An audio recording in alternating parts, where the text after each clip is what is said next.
bu relancé wul woon nit ñi seetaan mën nañ jàpp ne que ni mbir yi di demee nii ñu ngi dem songi ji Macky Sall parce que loolu la wax naka la mbir yi di demee mbir yi demeewul nen nit ñi demee ci pour yow di ko demee pour beneen ministre wala beneen DG noonu lañ koy demee pour man di ko demee pour keneen ki fi nekkoon ak ñiy waaj ñëw bu dee yoon a ngi def liggéeyam ci réew mi man xooluma ku fi defoon ku fi deful nu mu ma jegee nu mu ma jegewul man ni ma koy rappeler tout le temps man rek a waat ci biir Sénégal yëpp ne damay respecter yoon te pourtant dañuy wax nul n'est censé ignorer la loi ñëpp war a xam yoon tënku ci waaye yow waatoo ne da ngay respecter yoon man maa ko waat su ma ci yemoon sax man dinaa mën a gérer sama bopp xëy na xanaa ma tarxiis mais dama waataale ne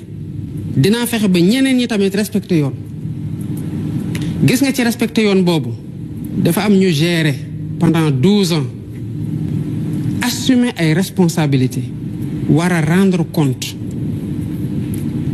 d'accorduma ci réew moo xam ne bu ñu jàppee un opérateur privé ci lu mu warul woon def ñu jël ko tëj ko bu dee homme politique bi la ñu naan c'est un règlement de compte politique alors que homme politique yooyu ils ont fauté wala ils sont présumés après avoir fauté yoon rek mooy wax gannaaw bu rapport amee parce que même rapport doyul rapport ay présomption rek lay do teg mais la personne reste présumée innocente ba yoon def liggéey lan mooy wane ne tey dans l'environnement actuel que ñu ngi dem song ji X wala Y amul par contre dañu am responsabilité morale ak historique ci dëkk bii nga xamante ne sénégalais yi gannaaw yàlla teg nañ ko suñu loxo muy lan lépp li fi xewoon ci yorin ak ci jëfin bu amee lu lëndëm dañ ciy teg torche ba mu leer sénégalais yi xam lan la d'abord liñ ciy doxalee yoon doxal lu mu war a doxal loolu protéger ma ci sama bopp lenn rek ay protéger nit ci réew mu sérieux mooy jub di jubal mais ku dëng nit mënu la protéger parce que tôt ou tard bu poussé dina la rattraper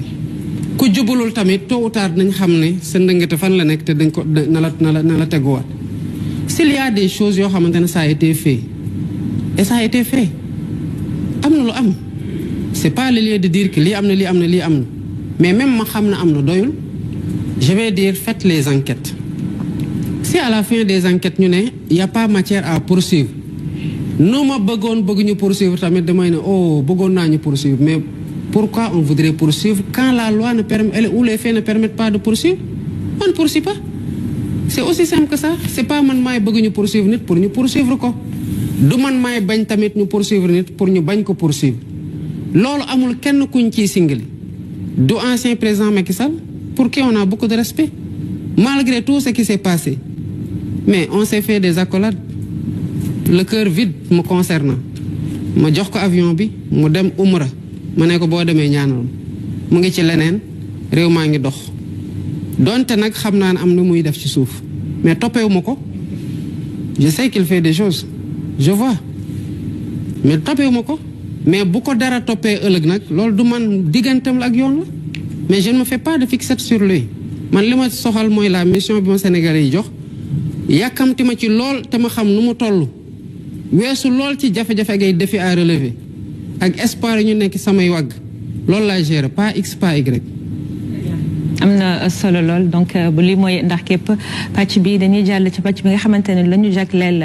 démocratie justice ak liberté Ablaye Diallo bu yor-yor bi mooy ibbi li nga xamante ne mooy question bi je rappelle que vos questions allez-y droit au but évitez de glisser 2-3 questions dans une seule question merci. Monsieur le Président, le PASTEF avait promis de rendre justice et réparation aux jeunes qui ont été tués et blessés lors des manifestations entre mars 2021 et février 2024. La loi interprétative de la loi d'amnistie a été adoptée par l'Assemblée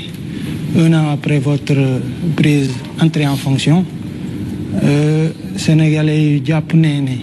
léegi yoon war na def liggéeyam. Tout d'abord, la première question que je vous demande, bien la question lan moo sa xalaat ci loi interprétative boobu ak sénégalais yi muy député yi muy askan bi jàpp ne lu yoon di doxee ci réew mi bi nga ñëwee ci boppu réew mi ba tey ji yéex na trop loolu leen di ton waaw réew mu yoon nu muy doxee yéex na trop yeexut temps wu yoon du temps wu bëgg-bëgg nit ñi loolu aussi il faut que ñu respecté sànq am na lu ma wax ci bu yoon yéexee waaye c'est pas une raison ñu bëgg a déterminer le temps dans lequel la justice fonctionne. D'abord il faut que ñu xam ne que dafa am déficitu magistrat Sénégal par rapport ak affaires yi ñuy traité muy benn bi ci tegu am na juridiction yoo xam ne elles sont submergées yu mel ne pôle judiciaire financier bi lan moo ko waral parce que lu mën di xew ci yenn affaires yu bëri à partir de 50 millions kese dañ koy àndal ci pôle judiciaire financier ak fu mu mën di xewee ci biir Sénégal loolu bokk na ci lu ñu war a def réforme pour qu'il y ait plus de célérité ci biir justice bi c'est vrai que yoon mën na yéex mais parce que yoon bu yéexee dañ ko dicteetul tempoom ba pare orienteetuñu décision elle travaille sereinement te justice boobu moo taxoon ñuy xeex nag kon buñ ko amee ba pare nañu xam valeur am parce que buñ ko ñàkkee ñu ngi ko doon ut muy justice boo xamante ne dafa autonome indépendante kenn téléguidé wu ko muy benn di ci tegu mooy loi d'amnistie ak lu mu ci mënoon xalaat askan wi wote na parce que askan wi moo toog fee assemblée de c'est parce que 18 millions de sénégalais yi mënuñu saa yu ñu bëggee tëgg charte bu ñuy doxalee bu ñuy tënkoo ñun ñëpp 18 millions de sénégalais yi mënuñu faa daje voté ñu ne nañuy yónnee ay ndaw ñuy téeméer ak juróom benn fukk ak juróom ñuy wax ci suñuy tur di jëf ci suñuy tur di voté ay loi yu tegg suñu kaw ñun ñëpp ci suñu tur loolu la assemblée nationale def barki démb ci sart yi mu war a doxe am nañu loi fi ma toll nii nag li may xaar mooy keroog bi ñu ma koy jébal après délai bi yàkkamtuñ ci tus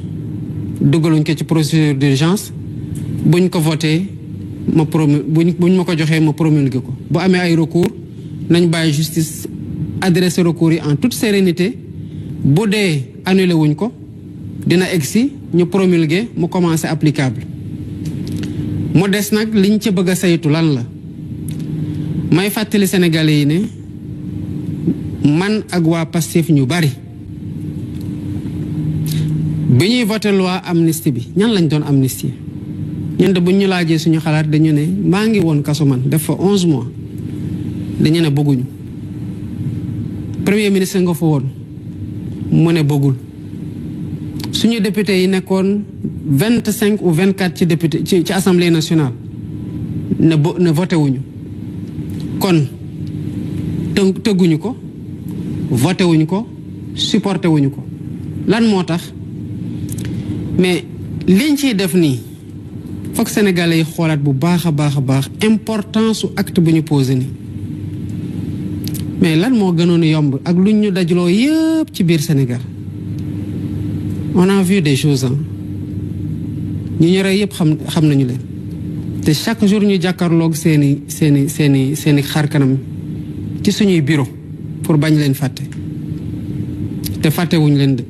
te mettit baa ngi fi de niñ koy séddoog njaboot gi lan moo gënoon yomb rek ñuy jël nguur gi avec les mêmes personnes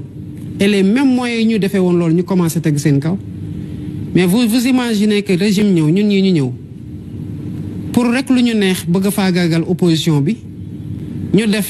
ñoom nu ñu doon def ay bakkan rot ci ñuy bàyyi ba mandat bi di waaj a jeex ñu xam ne lii jeex na ba pare ñu daw assemblée parce que ñoo fay majoritaire ne non bon on est majoritaire nañu couvrir nañu voté amnistie suñu bopp ñeneen ñëwaat reyaat amaat majorité amnistie waat seen bopp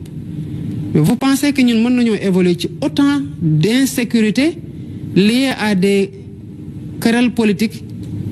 de calculs politiciens et de volonté de se perpétuer au pouvoir di ko def ay sénégalais nag 81 moor yi ñuy wax ni yëpp ban doomu beneen réew moo ci wàcc liggéey ay sénégalais lañ ay doomu jàmbur lañ ay papay jàmbur lañ ay magu jàmbur lañ ñu bëgg a am un trou noir dans l'histoire du pays où des gens ont été là am responsabilité li xew-xew ñu ne non au nom de je ne sais quel pacte et de quelle sécurité morale ou juridique gars yi raxas seen bopp ba seen wicc ne dem leen tout doit être passé par perte de profit